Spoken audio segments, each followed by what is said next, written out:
우리는 지금까지의 성공에 안주하지 않고 방폭 시스템을 구축하고 사후 관리 서비스를 더욱 강화하여 단순 집진기 메이커를 넘어 종합 환경 솔루션 프로바이더로서 글로벌 시장에서 안전하고 신뢰성 있는 집진기 하면 듀크린이 가장 먼저 생각나는 명실상부한 글로벌 탑티어로서 도약해 나갈 계획입니다.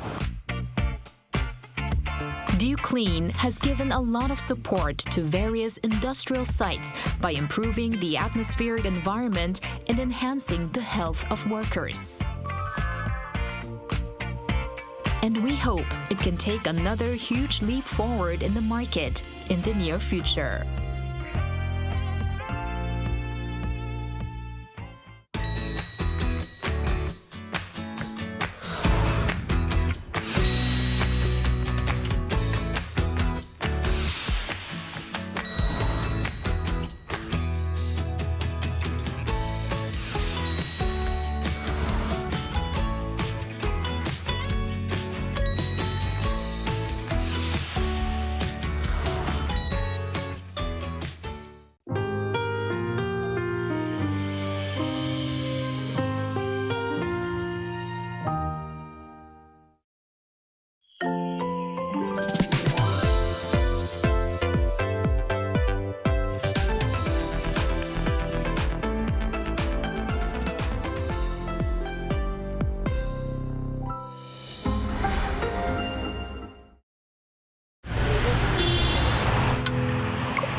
In our headlines on this Monday, August 4th, here in South Korea.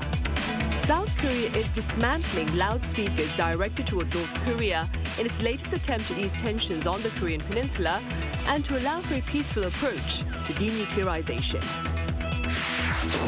And the Lee Jae-myung administration's plan to place South Korea among the world's top 3 AI powerhouses is taking shape, given the selection of 5 companies to compete in the development of South Korea's own AI model. Meanwhile, President Lee Jae-myung began his 5-day summer break today and is spending it on Jeodo Island in Gov't City, Gyeongsang-namdo Province. We start here on the national front, where work is underway to dismantle loudspeakers directed toward North Korea in hopes of easing tensions on the Korean peninsula. Our defense correspondent Kim Bo-kyung reports. South Korea's military decided to remove loudspeakers on Monday that were used for anti-Pyongyang broadcasts. The move comes amid the Lee Jae-myung administration's attempts to ease tensions on the Korean peninsula. Our military has begun dismantling the loudspeakers directed toward North Korea, starting today. This is a practical measure aimed at easing tensions between the two Koreas, carried out within a scope that does not affect our military readiness. Removing the loudspeakers comes less than 2 months after President Lee ordered the suspension of broadcasts in early June, an action also followed by North Korea afterwards. Around 20 fixed loudspeakers will be removed within 2 to 3 days, as mobile loudspeakers had already been taken away when the broadcasts were suspended. North Korea still has its loudspeakers in position, though they are not being used. Despite Seoul's proactive measure, one expert says Pyongyang is not going to consider that this is a major step towards opening up dialogue, as it is just a follow-up measure of physically getting rid of loudspeakers after the government promised to suspend broadcasts. However, he did say this was going to help the two Koreas build a bit more trust. It's hard to say that this directly addresses the fundamental issues that North Korea is demanding. However, by taking actions as the South Korean government had stated, it could help build a bit more trust from Pyongyang toward Seoul. Pyongyang is known to be demanding the end to U.S joint military exercises. However, this is unlikely to happen as the upcoming Ulchi Freedom Shield is expected to go ahead as originally planned as of Monday, according to the Defense Ministry. Kim Bo-kyung, Arirang News. South Korea will invest roughly 118 billion won, or roughly $85 million by 2029, to enhance its joint command system with the U.S. According to the Defense Acquisition Program Administration, Seoul will upgrade the Allied Korea Joint Command and Control System, which is used in joint drills like the Ulchi Freedom Shield. The upgrade includes AI-based automation, cloud service, and new auto-translation, as well as video conferencing tools. This latest investment follows recent remarks by Defense Minister An Gov't regarding the potential transfer of wartime operational control from the U.S. to South Korea. Foreign Minister Cho Hyun says U.S. soldiers will stay stationed on the Korean peninsula and that Seoul will work with Washington and Tokyo to navigate relations with Beijing. In an interview with the Washington Post, Seoul's top diplomat brushed aside concerns of a potential U.S. troop reduction, adding that he had secured assurances against any such plan from American senators during his trip to D.C. last week. With regard to regional matters, Cho observed that China was becoming, quote, somewhat problematic for its neighbors, given its maritime actions. However, he also highlighted the importance of seeking to engage China instead of simply seeking to contain it, while working with partners like Japan to uphold international law. The first summit between President Lee Jae-myung and his U.S. counterpart Donald Trump will take place within this month. The upcoming agenda was reaffirmed by Foreign Minister Cho Hyun this past Sunday upon his arrival from Washington, D.C., but he refrained from disclosing a date. With regard to security, he added that he and his U.S. counterpart Marco Rubio touched upon the commitment to the combined defense posture of their two countries and to extended deterrence. The Lee Jae-myung administration's plan to place South Korea among the world's top 3 AI powerhouses is taking shape, given the selection of 5 teams to compete in the development of South Korea's own AI model. Our economic correspondent Kim Do-yeon explains. The South Korean government on Monday unveiled 5 AI creation teams to lead the country's push for AI sovereignty. Naver Cloud, Upstage, SK Telecom, NCAI, and LG Group's AI team will now enter a high-stakes competition to develop the proprietary AI foundation model project worth 200 billion won, or approximately $150 million. The latest selection evaluated each team's technological capabilities and development experience, the scale of their development goals and strategies, as well as their potential impact and plans to contribute to the broader AI ecosystem. Initially, 15 entered the race, with the first round in July cutting down 5 to have 10 groups give presentations. The final 5, while big-name groups, are teamed up with universities and other tech companies to form consortia. These 5 will now face a survival-style competition with phased evaluations every 6 months, ultimately narrowing down to just 2 final teams by 2027. The goal is to create domestic models that achieve at least 95% of the performance of the latest global AI models launched within the past 6 months. The project also emphasizes from-scratch capabilities, including model architecture design and pre-training from the ground up, not just adjusting existing form models. The initiative is part of President Lee Jae-myung's core pledge to to build an AI for all society and realize Korea's ambition to become one of the world's top 3 AI powerhouses. The final 5 will now receive government backing, including access to high-performance GPUs. First, until mid-2026, private sector GPUs will be leased using 157.6 billion Korean won allotted from a recent supplementary budget. Later, the government will provide up to 8,000 GPUs per team from a pool of 10,000 units purchased by the government. Data support. Each team will also receive 10 billion won annually for data support, with an additional 3 to 5 billion won allocated for data construction and processing. A bold new challenge begins. We believe in the strength of Korea's AI companies and institutions, and the government will stand with them every step of the way. Kim Do-yeon, Arirang News. South Korea's recently sealed trade deal with the U.S. has eased uncertainties for the nation's exporters. Now, this is according to Trade Minister Kim Jong-kwon, who reaffirmed on Monday the government's efforts to minimize the impact of U.S. tariffs on local industries. The minister pledged to hammer out additional measures to help Korean businesses sharpen their edge, especially in strategic sectors including shipbuilding, automobiles, and semiconductors. He also shared gratitude to the business community for its support, with top corporate leaders, that is, actively involved in efforts to secure a trade deal. The government's consumption coupons may have boosted sales at small businesses. Findings by the Korea credit data on this Monday show these businesses saw sales jump 2.2% on week during July 21st and July 27th. By shop, sales at eyewear stores surged over 56%, while clothing climbed 28%, and restaurants for noodle and sushi soared 20%. Also, according to the Interior Ministry, 90% of all eligible recipients have applied for the consumption coupons as of July 31st. And the Ministry of SMEs and Startups has shared its export data for the first half of this year. Small and mid-sized businesses exported products worth over 78 trillion won, or some $56 billion, posting 7 straight quarters of on-year growth. Cosmetics led the shipments abroad at around $4 billion, up 19%. Used cars stood second with over 70% surge to $3.9 billion, driven by demand in the Middle East.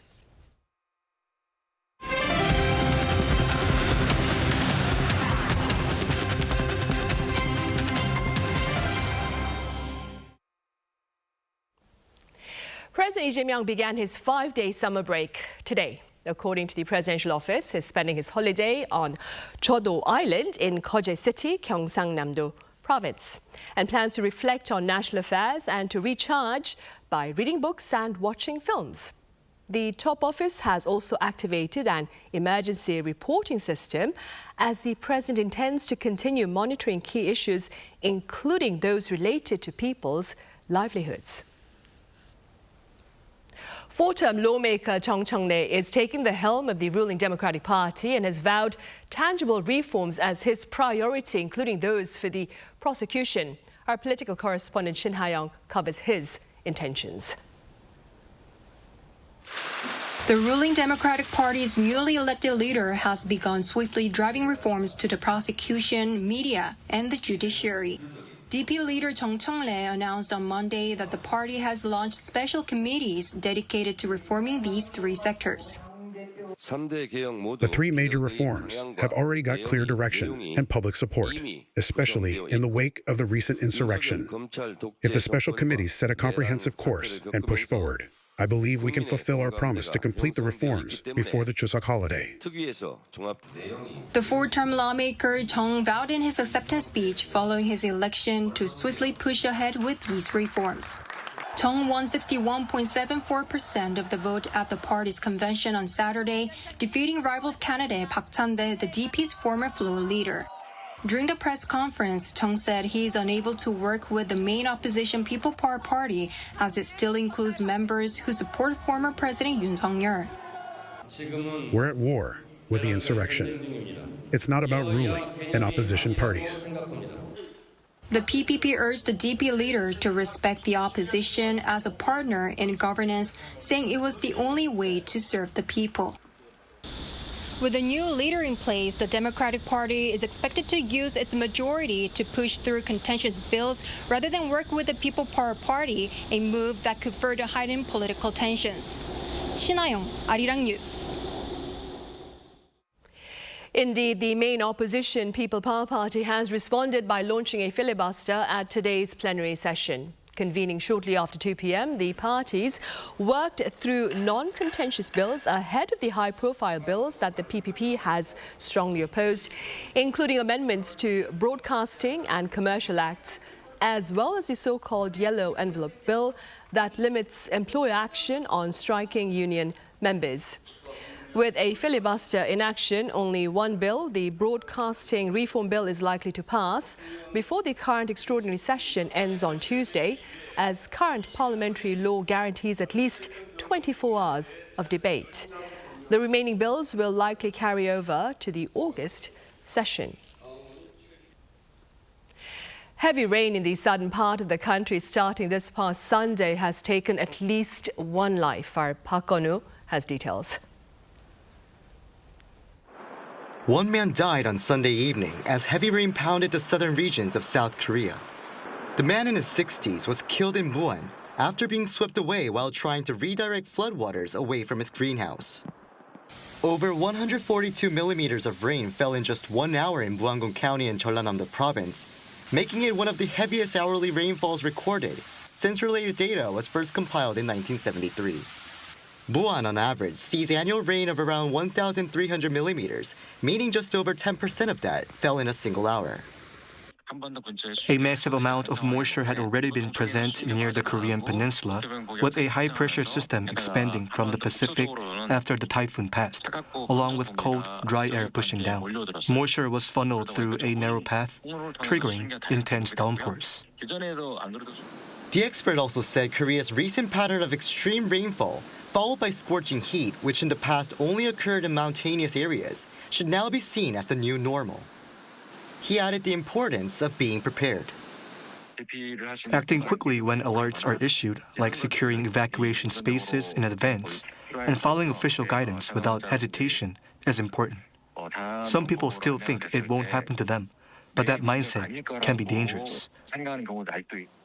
And he also said potential damage from not believing a warning far outweighs the inconvenience of a false alarm. Though heavy rain alerts for areas including Gwangju were lifted on Monday morning, more downpours are expected across the country throughout this week. Park Gonu, Arirang News.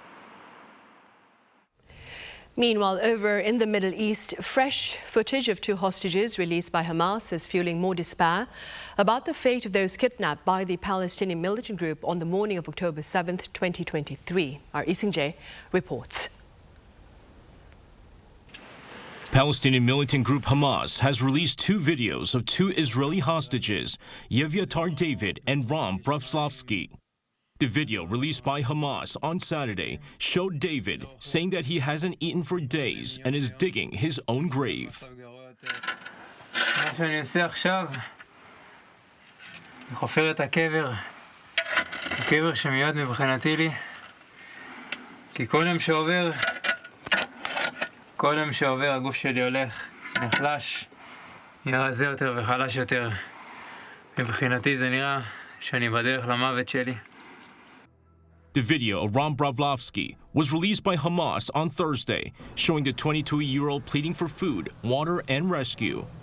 Both men were abducted from a music festival by Hamas during the October 7, 2023 attacks.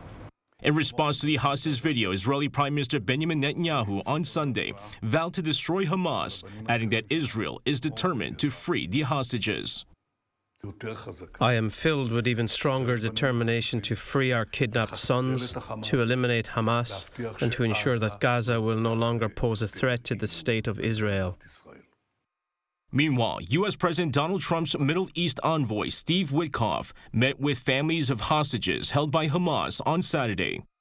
There, he told the families that Washington is working with the Israeli government on a plan that would effectively end the war in Gaza. The envoy also said that the militant group was prepared to disarm in a move to end the war. However, the group has repeatedly said it would not lay down its weapons. Witkoff is currently visiting Israel as the U.S. is facing mounting pressure over the worsening humanitarian conditions in the enclave. 이승재, Arirang News.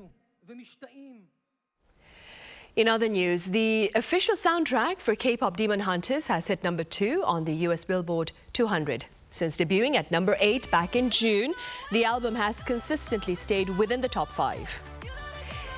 Meanwhile, K-pop boy band Tomorrow by Together debuted at number 3 on the same chart with its 4th studio album, the name chapter Together.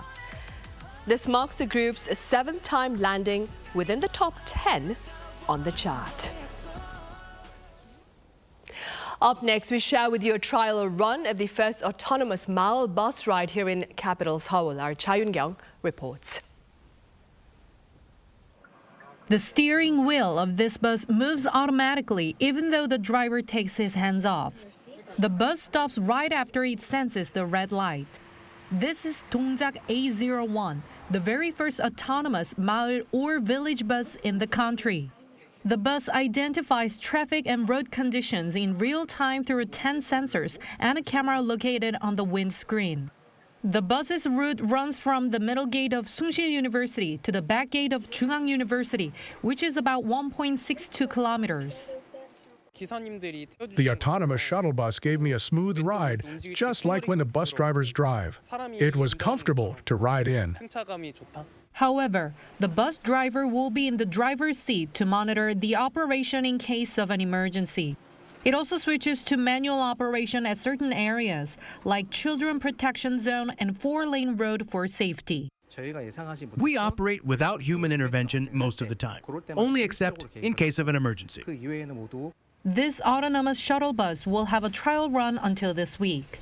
From next week, passengers can get on the bus free of charge until the beginning of next year. The autonomous shuttle bus is also scheduled to run in 서대문구 and 동대문구 districts in the second half of this year. Cho Hyun, Arirang News.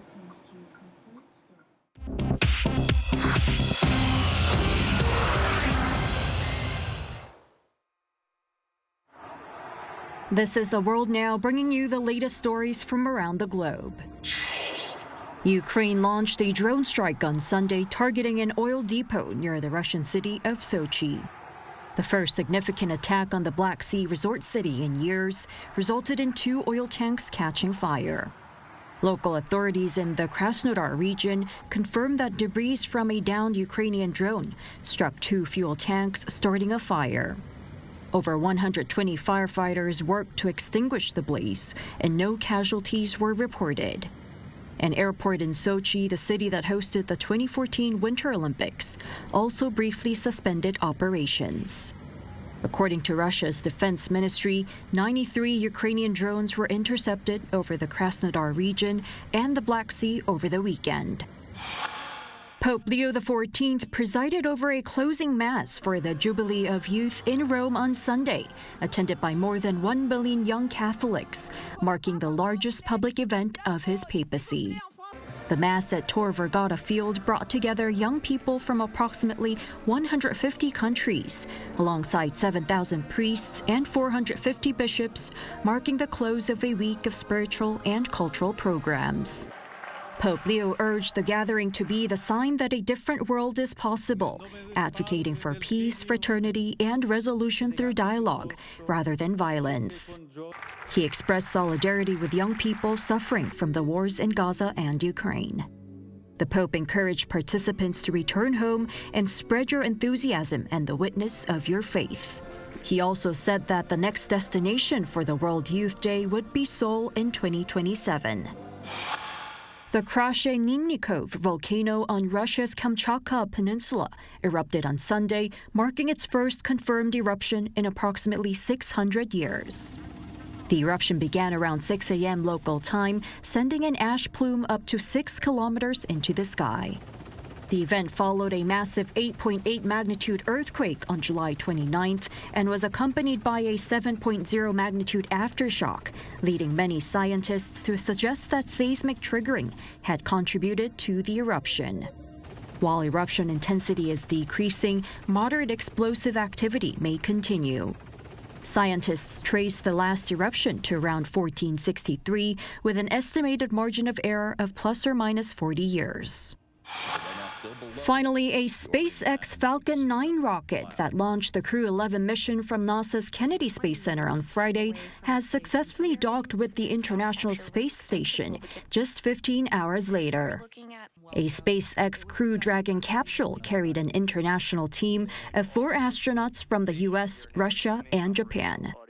Crew-11 will remain aboard the ISS for at least 6 months, possibly up to 8 months, conducting scientific experiments and station maintenance, potentially extending standard rotation durations. Choi Ji-hee, Arirang News.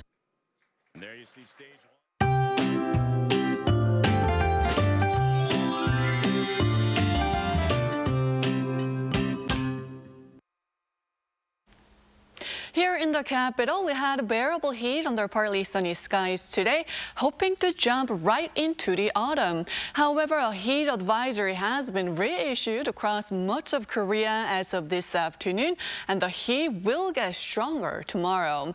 Meanwhile, rain has not completely let up just yet. Tonight, we can expect rain to come and go in most regions. And Gyeongsang-do provinces could see heavy rain of up to 80 millimeters through tomorrow at dawn. Tropical nights will return to most regions tomorrow. Seoul, Gwangju, Busan beginning the day at 26 degrees Celsius. Then by the afternoon, Seoul will make it to 33 degrees. Daegu, Gyeongju at 35 degrees Celsius with a chance of passing showers in some parts. For now, we're looking at heavy downpours to hit the central regions on Wednesday. Then southern provinces will see heavier rain on Thursday. That's Korea for you, and here's a look at the international weather conditions.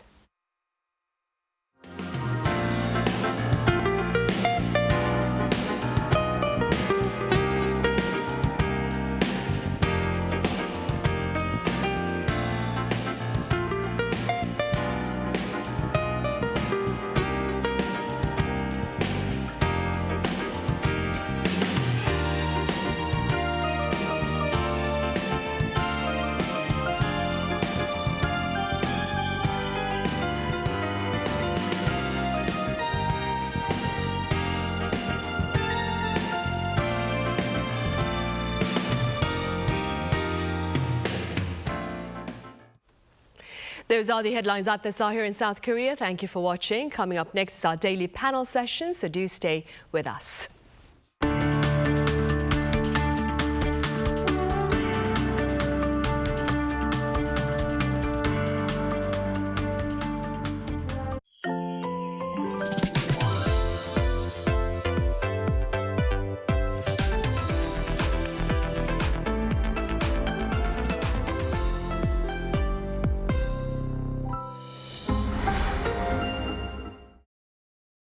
그날은 역사 속 사건이 아니다.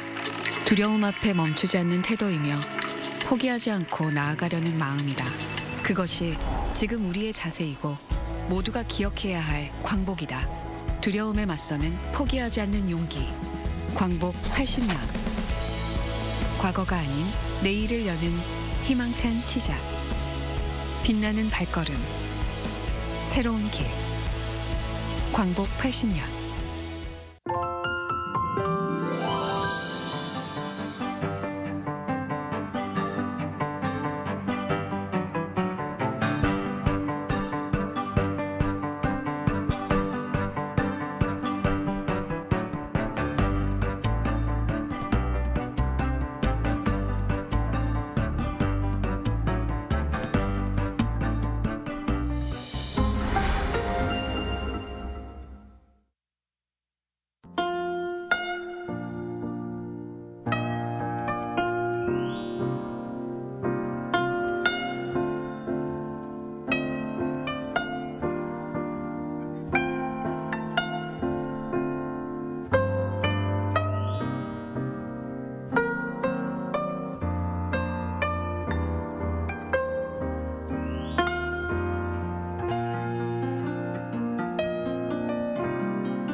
from all over the world. Local consumer prices continue to hover at the 2% rate in April. Turning to robots to allow the visually impaired the chance to better indulge in cultural experiences. Like the number of hybrid cars are registered in South Korea has surpassed 2 million with this locally developed Yuri rocket.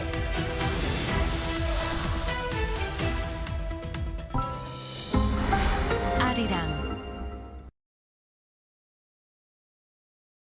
Change the way you start skincare. 7 vegan peptide, maximum benefits for your skin. And amplify the effect of the next skincare step. Boosting, glowing, and brightening. Effortless care. Visible results. 7 vegan peptide booster. Mizone.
배우고 싶어? 로보로보로 와! 로보로보와 코딩을 배워 로보로보와 사고력 키워 로보로보와 논리력 깨워 코딩 처음이라면 코딩 교육 전문가와 함께 로보로보와 실력을 높여 로보로보와 목표를 이뤄 로보로보와 내 꿈을 펼쳐 미래를 준비하는 코딩 교육 전문가 South Korea and the U.S. have inked a new trade deal as demanded by the Trump administration from its friends and foes alike. With more on the trade deal and broader ties between Seoul and Washington up next.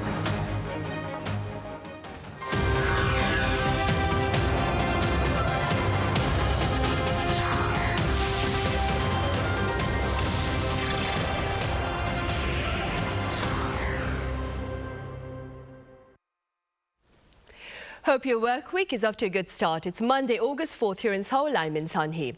The recently sealed trade deal between South Korea and the U.S. is poised to go into effect starting Thursday this week. That is August 7th. That being said, on Press Perspective today, we revisit the trade deal and its broader implications on the bilateral alliance and more. For this, I have Celia Ferretti with French Daily Le Croix here in the studio. Celia, welcome back. Glad to be here.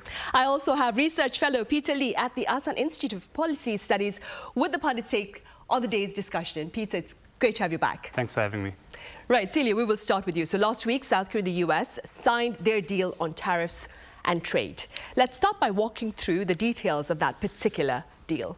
Yes, so last week's trade agreement between South Korea and the U.S. is quite a big one, both symbolically and economically, just right before the deadline that was imposed by the U.S. Under the deal, President Trump announced a 15% tariff on imports from South Korea, down from the 25% or even 50% for certain goods. It's notably lower than threatened. It's a deal similar to what Japan managed to negotiate a few weeks before, in some ways also similar to what the EU negotiated also just a few days before.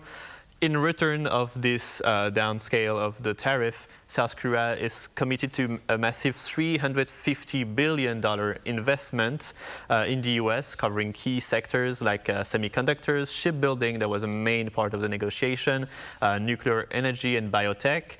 And also, South Korea will have to buy for around 150 billion worth of energy from the U.S., mainly gas, liquefied natural gas, and that the whole funding and the investment, the 350 billion, is not clear yet how it will be done. That will be negotiated further during the summer to have more details on exactly where the money will go. But the most important part of this deal is the auto tariff. That was the big scare for South Korea. They were cut also to 15%.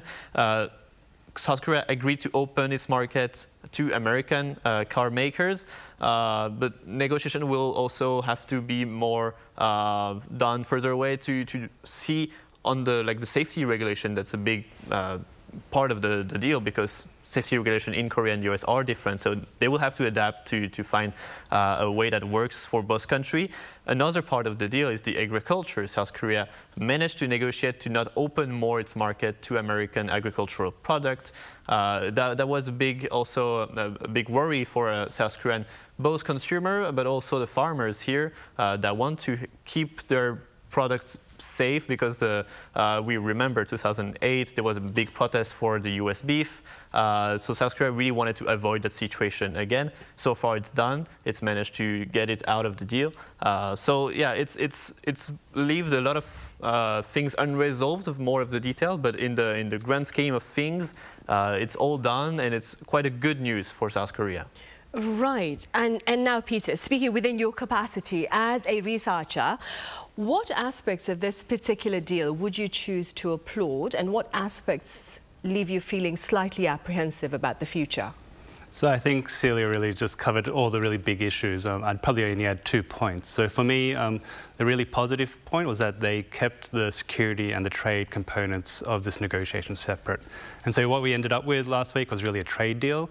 It wasn't what, if we rewind back to April, where President Trump was talking about one-stop shopping and sort of a comprehensive package. We've managed to keep these two issues separate, and I think that's really important, and we're going to have a chat about that today. I think the second part, though, is they really made shipbuilding, the centerpiece of this deal, right? So if you think about the $350 billion investment, along with the $100 billion energy purchase contract, about a third of that, $150 billion is going to be devoted to shipbuilding cooperation, right? So I think that's a really important, significant point of difference between the Korea-U.S. deal and what we've seen in other U.S. deals with Japan or the EU and other countries. I think that's something that we're going to have to unpack. There's a lot of potential, but going back to what I'm apprehensive about, potentially, we don't know the details yet. And so with this $150 billion shipbuilding package, as well as the overall $450 billion that has been sort of flagged, we don't know how this is going to be implemented or carried out. So we're still waiting, I think, on those details. And that goes to, I guess, President Trump, he's said quite a few things about this deal, but how do we know that he's going to abide by this? This is the second version of a deal that he has done with South Korea. So we have to remember that in 2018, he renegotiated the Korea-U.S. FTA. And so he had a deal first time round, and this time he has basically asked for a new deal. So we have to really keep an eye on that. And I think the second point of that is, implementing that deal, the interpretation on the South Korean side has been quite different to what the US has been sort of saying. So we have to work out, where the real sort of truth is going to lie on this deal. Right, for sure, Peter. Quite a number of pundits have been saying that the devil is in the details, of course. In the meantime, Celio, this trade deal between the US and South Korea has been covered by the foreign media. What has been the reaction to the deal beyond borders? Well, I think the reaction to this recent South Korea-US deal has been quite largely positive, and we see in the US even Trump congratulated himself for the deal and even invited President Lee Jae-myung to come to the White House in the coming weeks. So that will be also a big event in the Lee Jae-myung presidential term. Himself, Lee Jae-myung called it a success. It was really a significant event of his first few months. It could have really damaged severely his reputation if he didn't manage to land a deal.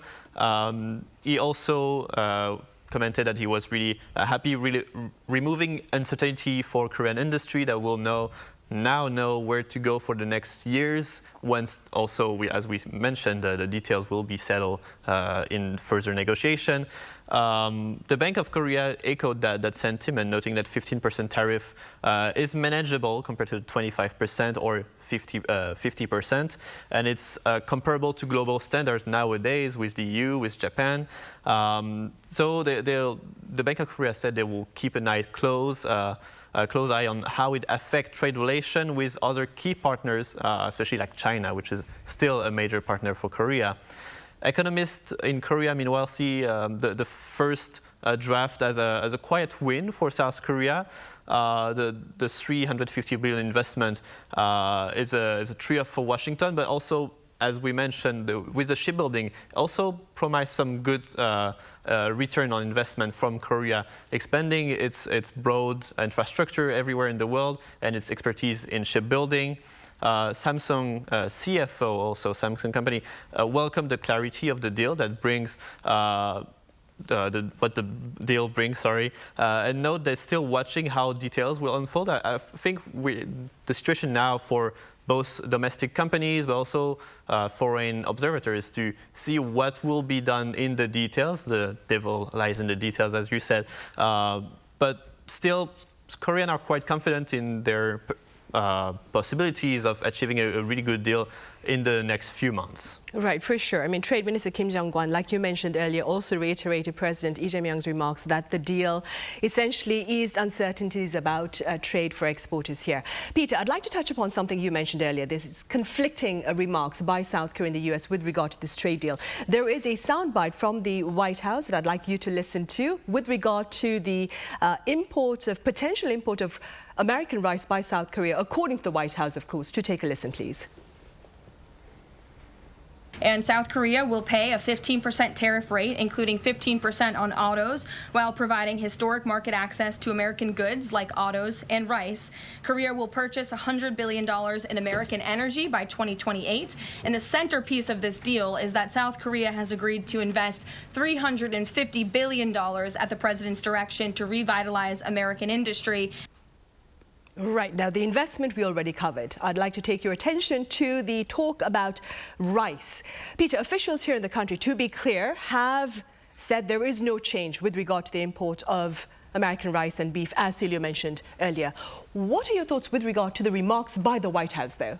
So I think it reflects the fact that expanding U.S. access to Korea's agricultural market has been a key priority of the Trump administration in their first time around and again in their second time. And it reflects the fact that, for instance, the Korean beef market is the largest export market for American exporters, right? And so if you look at rice as well, of the Korea's import quota system, the United States occupies about 30% of that system, compared to other countries that are major rice exporters such as Australia, China, Vietnam, and Thailand. So if you take those two areas where Press Secretary Leavitt was talking about, right, rice and beef, it reflects the desire, I think, to keep pushing that agenda on the part of the Trump administration. And so even if you go back to the first trade deal that they did in 2018, that also included some provisions around trying to expand that market access. I think there's Korean sensitivities, obviously, in terms of keeping the market open, but also, political sensitivities, domestic constituents that need to be addressed as well. So I think the South Korean government will have to tread very carefully on these two areas, at least in the agricultural sector. Right, and staying with the agricultural, within the agricultural arena, Sidio, as you mentioned earlier, Korean farmers, they've not hidden their intentions to respond strongly to any potential South Korean concession to the Trump administration with regard to rice and, of course, beef. Could you tell us a bit more? Indeed, rice and beef is really always has been an emotional flashpoint for South Korea. And this time is no different. Across the countries, farmers have been on edge during the whole negotiation and are still very much on edge, worrying that a greater access for U.S. agricultural products could put their livelihood at risk. We remember, as I mentioned, in 2008, the massive protest against the U.S. beef in Korea. And for many people in the countryside and farmers, this moment feels like the biggest threat again to their economy. What's driving the anxiety is a fear that South Korea is trying to secure favorable terms with the U.S. in a deal, and with this attitude of U.S. pushing more and keep talking about this U.S. agricultural product wanting to be exported in Korea, it feels for some farmers that at some point they will have to be sacrificed for the sake of the Korean economy in a bigger scale, and they don't want to kill their business. South Korea has a small reduced amount of land compared to the U.S., so it's harder to compete with a mass production of U.S. products. And these farmers, they really are raising their voice to remember, to make the Korean government remember that they should not be sacrificed for a better deal. So far, as we mentioned, the current deal is excluding U.S. products going into Korea, but we don't know if that will be the line forever.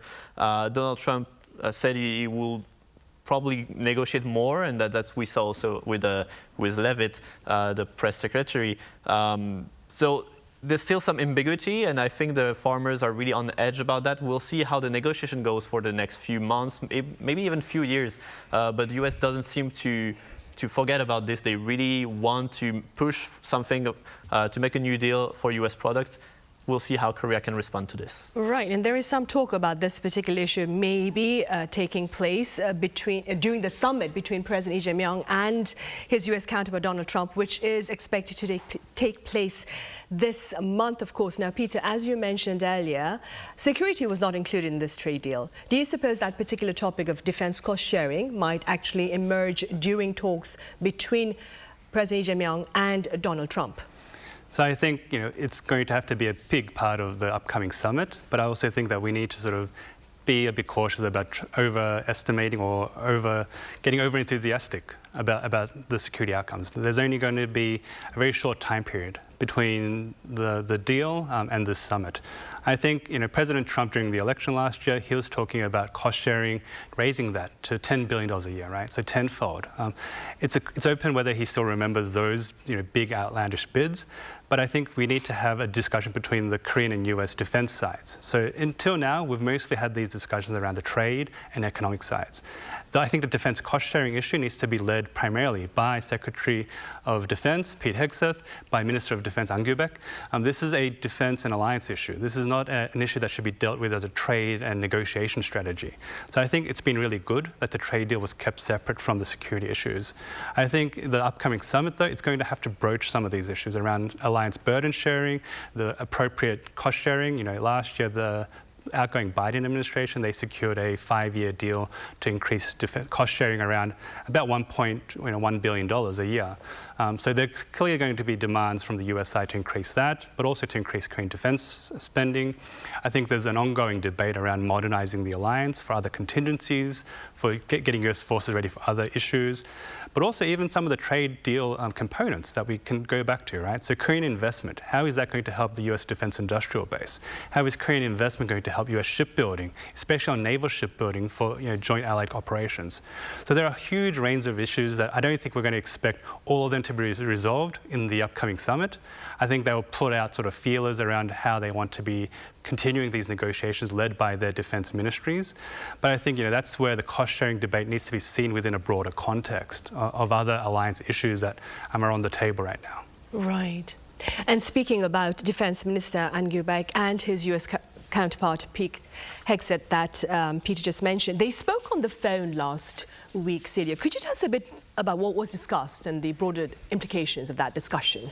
Indeed, the recent phone call between An Gyu-baek and Pete Hegseth is more than just a routine diplomatic check. It's a signal that the two countries are preparing to maybe reset the terms of the security alliance in light of evolving global dynamics. It's clear, and the US had really made it clear, that they want to modernize the alliance with South Korea. And under this term of modernizing the alliance, it's representative of a will from the US to have a new approach, what's called a strategic flexibility, to maybe use the US troops stationed in South Korea, not only in South Korea, but to move a bit more in Asia and to cover multiple fronts in case of a danger or threat in the China Sea or anywhere in the Pacific. And that will also be maybe linked with an increase of spending, 5% of GDP with NATO guidelines. He pushed for it in Europe before, and it might well also be now for South Korea. South Korea currently is spending 2.3% of the GDP on defense.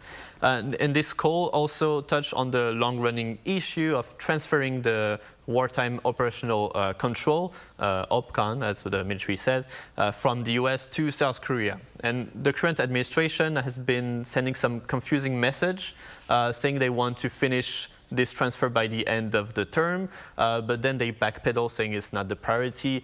I think they want to see how the U.S. will react to this proposition to transfer the command. It has been in talk for almost a decade now, but it's also maybe now the time, because both countries are looking to modernize the alliance, to talk about this further. So overall, I think we're entering a new phase in the alliance between U.S. and Korea that will shift, and I think the Lee Jae-myung administration wants to shift some things with the alliance. So we'll see a lot of movement on that, and still there will have to be this cost issue to be resolved at some point. It's an issue that is very important for the U.S., also for Korea, because it will severely impact the economy. But they will have to negotiate that probably during the summit in a few weeks. Right, the summit this particular month, of course. Now, this term, modernizing the alliance, Peter, some strongly believe that means shrinking the size of U.S. troop presence here on the Korean Peninsula. That being said, what are the potential consequences, you suppose, of a shrink in size of U.S. forces based here on the peninsula? So I think, recent history would say, if done hastily and abruptly, like in the case of the U.S. withdrawal from Afghanistan, it can have devastating consequences for Allied trust in the United States, for the credibility of U.S. commitments. But I think, it's part of a wider debate that's happening within the Trump administration at the moment. And for instance, they're undertaking a global posture review to look at, how to, right-size the 200,000 U.S. troops that are stationed abroad. And of that, 28,500 are stationed here in Korea. So I think for the Trump administration, there are some voices that say, is having 28,000 troops here on the Korean Peninsula, is that optimal for U.S. strategy in the global context, as well as in the Indo-Pacific context? I think that sort of troop debate, withdraw, there are growing calls to then take some, especially ground forces, out of the Korean Peninsula. And so that's a debate that's going to keep intensifying around, where they should be optimally placed to deal with a China contingency, right? And that's something that the Korea-U.S. alliance has not really had to deal with for quite a long time. Since the Korean War, most of the focus has been on North Korea and deterring North Korean conventional attack against South Korea. Increasingly, we know the U.S. is dealing in a region where Taiwan contingencies, South China Sea contingencies, and other contingencies around the world, pulling on U.S. demands. So, the U.S. are going to keep having this debate. I think the South Korean side needs to be pushing forward about why having these forces here, or an optimally and mutually agreed outcome or number should be developed. So I think it's part of a wider debate, not a sort of hasty withdrawal, in the case of Afghanistan, that we don't want to see happen here. Right, of course not, right, for sure.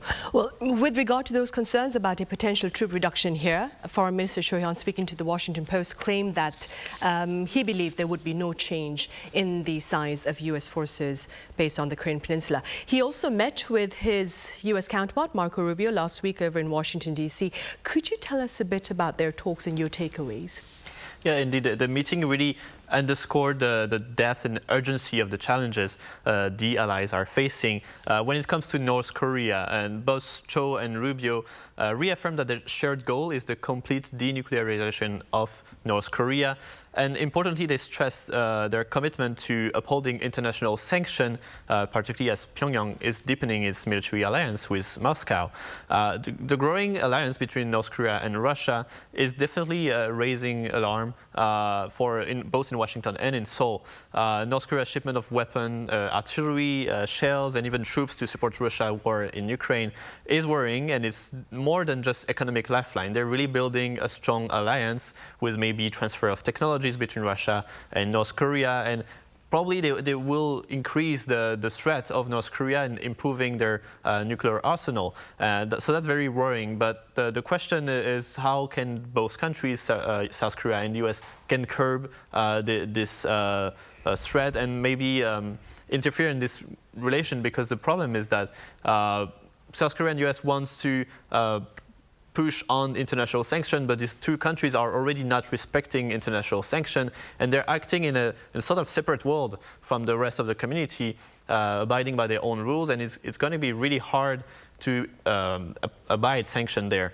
Also, the big changement now is that because of this alliance, North Korea feels they won't do any compromise on nuclear arsenal.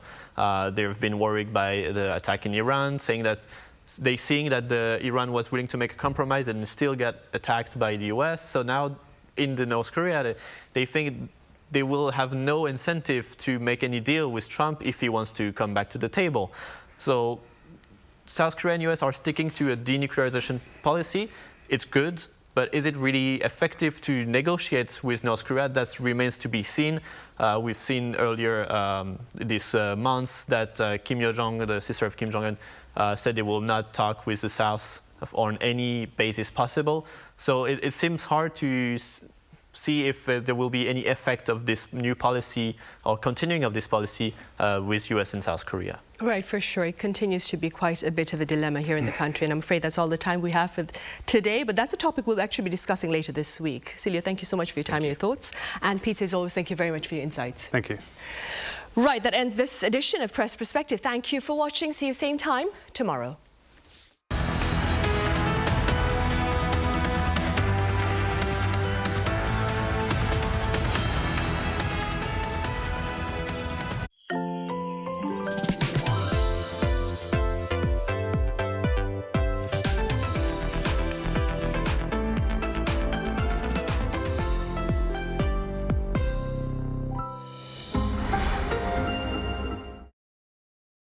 Arirang TV is conducting an